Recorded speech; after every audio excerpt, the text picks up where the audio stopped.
One NBA player got abducted by aliens. Another hooked up with a dude and got exposed on live TV. These are the craziest stories in NBA history. And first up, James Harden's dirty little secret. Right here, Harden was on a path to become legendary. So the Rockets rewarded him with the biggest contract in NBA history. And we all know Harden, man. He just needed to blow a bag. But he couldn't just be like other NBA players and cop a $1 million whip, a mega mansion, or some bust downs. He's been there, done that. So one night in Houston, Harden found an even better way to spend $1 million. Joe Budden claimed on his podcast that James Harden's jersey is hanging in the rafters. Not in an NBA arena, in a Houston strip club, because he spent so much money in this strip club that they put his jersey up in the rafters. Now, I'm sure them girls would have been happy with some Hamiltons or Jacksons, but Harden, he was out here throwing a stack just to see him throw it back. But listen, that ain't even the craziest part. Ever since that night, Harden's game's been falling off. Cause back then, our boy was putting up over 30 a night. Now, he barely drops 20. What is that? Take it away from Harden. And anytime he hears the word club, he just can't help himself. You're in the club, Kevin's in the club. How cool is it after all he's been through to see LaMarcus Aldridge score 20,000? Yeah, things are getting bad. But not as bad as the NBA player who literally grew up in a war zone. Anthony Davis didn't live a normal childhood. His was normal backwards. And anytime AD walked outside, there was either a music video being shot or... But believe it or not, to him, this wasn't even scary. AD's biggest fear was just going to sleep at night. Number 7, what's the thing about yourself you'd most like to improve? Me being scared of the dark. Really? Yeah. How scared? Do you like night lights everywhere? Like TV on, bathroom light on. Something might have to be on. Bro, AD, don't be scared, man. If someone's out there, just show him your unibrow. For real though, at least AD's got some great teammates, cause they tried helping him overcome his fear. But I don't wanna go in here.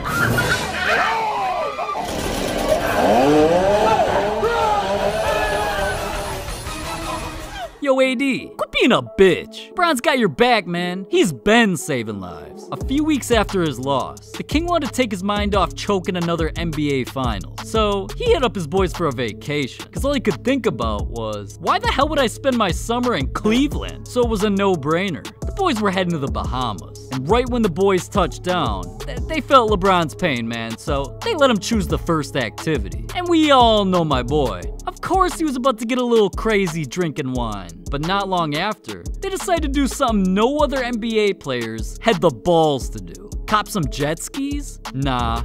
Rent a yacht?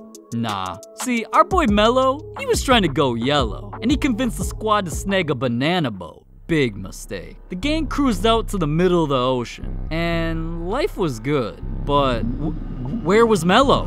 When the boys were having a good time, Melo's life was flashing before his eyes until... Then I look up, the current is taking me in the middle of the ocean, like opposite from the boat. We couldn't see you. I know. Then I look up at the boat and I see Ron jumps off the boat like he's MacGyver. He was bringing me back with one arm. He's swimming with the other arm, carrying me in one arm. Look at LeBron, man. Carrying players on and off the court. So inspirational. Now, at least Melo didn't completely lose his mind. Like the dunking legend who got abducted by aliens. See, Michael Jordan and LeBron aren't the only NBA players who ended up in space. My boy Baron Davis, he must have been hanging around Lamar Odom a little too much. Cause dude went from being an all-star doing shit like this to hopping on a podcast and telling stories that should have had him locked in a mental facility. I was actually abducted by aliens like 2 weeks ago. I was on my way from Vegas here to LA. So I'm a little tired and shit, and I was just driving, and next thing you know, dude, like I was in this fucking like steel thing, and these fucking crazy looking people, like half human, half like fucking ugly motherfuckers. It's like fucking, we don't know if you're being serious. Up until this, they were poking me on my nose, and they were like looking me in my eyes. They had my hands like tied up, and then next thing you know, like I was fucking in Montebello, dude, like Now, I don't know if dude was smoking rocks, but right after he let the world know about his alien adventure, apparently the FBI wasn't too happy, cause dudes in suits literally showed up to his crib. Man, if that's true, the FBI need to pull up and make me forget what Giannis's feet look like. Like they're that bad. All the shoes I had when I was younger, it was passed down from teammates. These still want those? And they're like, come on, it's okay. Take them off the feet, like you can have them. There was a time that I wore like 2 size smaller, and so this day, like my toes, they're like curled up like this. Hold up, I'm sure they ain't as bad as Shaq or LeBron's.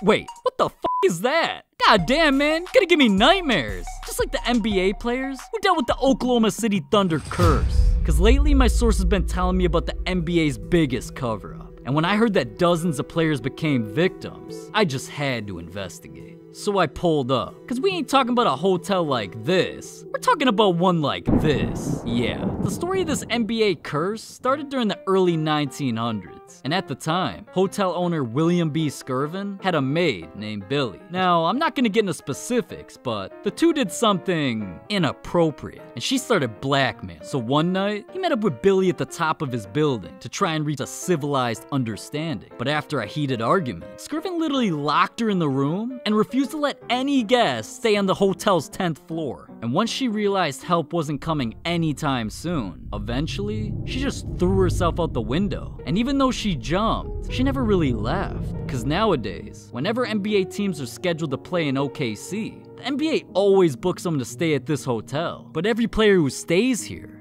meets her. Caron Butler admitted everybody in the league knows about her, cause this place, it ain't a joke, man. I mean, there's a reason Kyrie Irving stayed one night in this place and is already planning a haunted hotel documentary. So I don't know what the NBA's on, constantly booking players to stay in this hotel, but maybe they just think it's funny to have players more scared to sleep at night than Anthony Davis.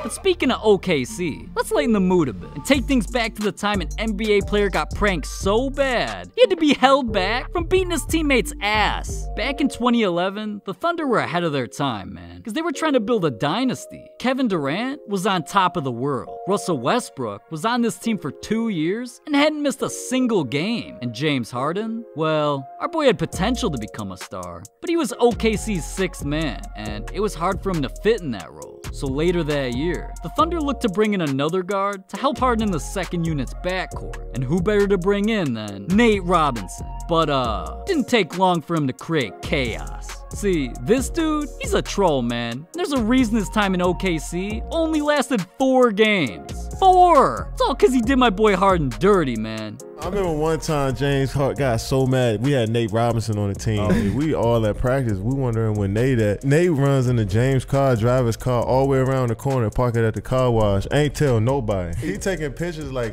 on top of the hood. We walk in the locker room. James like, yo, where my keys at? He's steaming, ready to fight Nate almost, like pissed. Man, let me find out Nate Robinson messed with my car. I'd have to do him like Jake Paul did and leave his ass bent. Hey, not gonna lie though, there's only one person more sus than Nate's fight. Just look at Dwight, man. So Whoa. What are you doing here, man? Or what about here? Or here, Dwight? What is going on? We ain't even gonna talk about this one. God damn. But listen, in 2019, things got extra fruity. While playing with the Wizards, Dwight was dealing with some aggravated gluteal soreness. You know, he injured his ass. And I ain't $1 million basketball player, but I think Dwight's keeping secrets. And well, he spent the majority of the season watching from the sidelines. And behind the scenes, most of his time was spent in rehab or recovering, or so we thought. Cause out of nowhere, Dwight was literally hit with a lawsuit from a dude? A man was claiming him and Dwight had a friends with benefits type of situation. You know, HoopFlix and chill. So this guy told every news outlet that Dwight was hiding in the closet. And when Dwight heard about this, he had no choice but to go public. But just be you, be free. Meaning you're not gay. I'm not gay, so just... Stop the cap. Man, I feel bad for Dwight. Like, whether it was true or not, sometimes NBA players got stories they just don't want out there. Embarrassing moments, addictions, murders, you know, like the ones in this video right here. Click it.